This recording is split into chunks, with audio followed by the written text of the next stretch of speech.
واقعة النهاردة من أبشع الوقائع اللي ممكن تسمعها. حصلت فين؟ حصلت في القاهرة، تخصيصا في حلوان.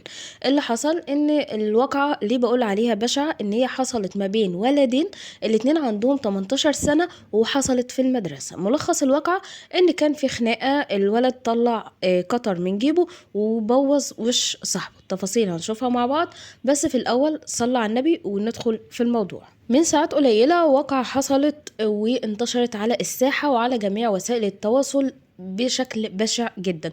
اللي حصل، واحد من اهالي الطالبين بدأ ان هو يصور ابنه وشه عمال بينزف جامد، وبيقول ابني اتعور في المدرسة بقطر من زميله في المدرسة بقطر. الولد اصلا ازاي دخل المدرسة بقطر؟ اللي حصل من البداية ان كان في ولدين كانوا في حصة الالعاب، او ان هم كان عندهم حصة فاضية، ومعروف ان لما بيبقى في حصص فاضية بينزلوا يقعدوا في الحوش قدام المدرسين والمدير، وبيبقوا واخدين بالهم، بالذات لما بتكون مدرسة أولاد أو متخصصة إن هي للأولاد فقط.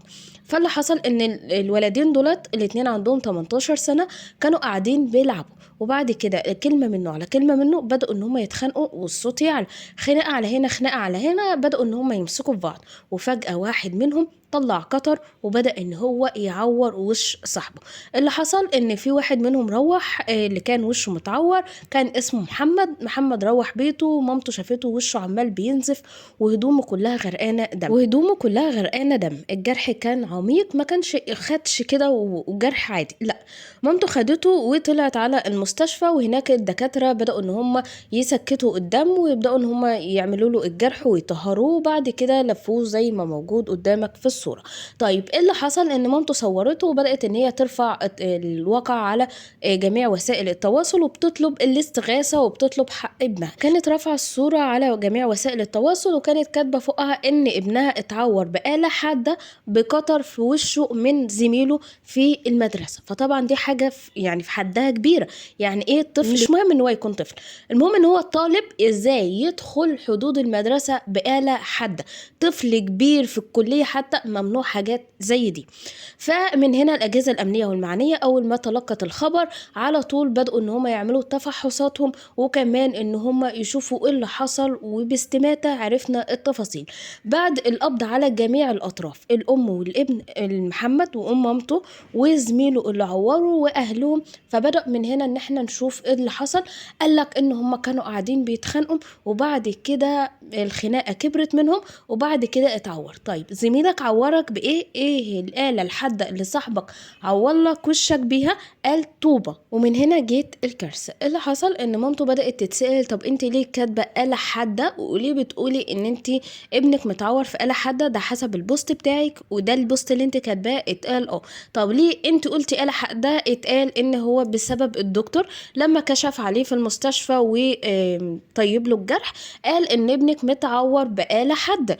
طيب انت ليه ما سألتش ابنك؟ قالت لك انا سألت، بس ابني قال لي ان هو بطوبة، وانا قلت يمكن ابني مش واخد باله هو اتعور بايه، وان هي شافت ان هي لما ترفع البوست بكلمة آلة حادة هيبقى معمول كلوز على كلمة آلة حادة، لانها تبقى واقعة ابشع من ان هي تكتب ابني اتعور بطوبة من زميله في المدرسة.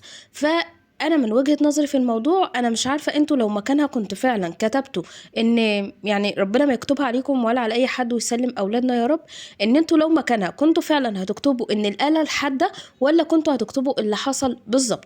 هي لما كتبت آلة حادة كانت عايزة ان الموضوع ياخد ضجة زي اللي اخدت دلوقتي، وان هي تجيب حق ابنها على وجه السرعة.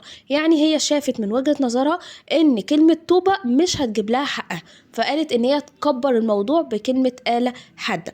طبعا الجهة الامنية والمعنية بدأت ان هي تاخد اجراءات قانونية معاهم. انتوا بقى من وجهة نظركم اللي هي عملته ده صح ولا غلط؟ انا من وجهة نظري ان هو غلط، لان الاجهزة الامنية والمعنية ما عندهاش حاجة اسمها آلة حادة فيبقى فيه سرعة في التحقيقات، وان هي لو كلمة توبة او خدش مش هيبقى فيه سرعة في التحقيقات. اي حاجة بتحصل جوه المدرسة بتبقى مهمة جدا لاولادنا، والاجهزة الامنية والمعنية ما بيتهاونوش في اي غلط حتى لو كان غلط بسيط. حبيبة اشوفكم في فيديو جديد، وما تنسوش تقولوا رأيكم في الكومنتات. في امان الله، مع السلامة.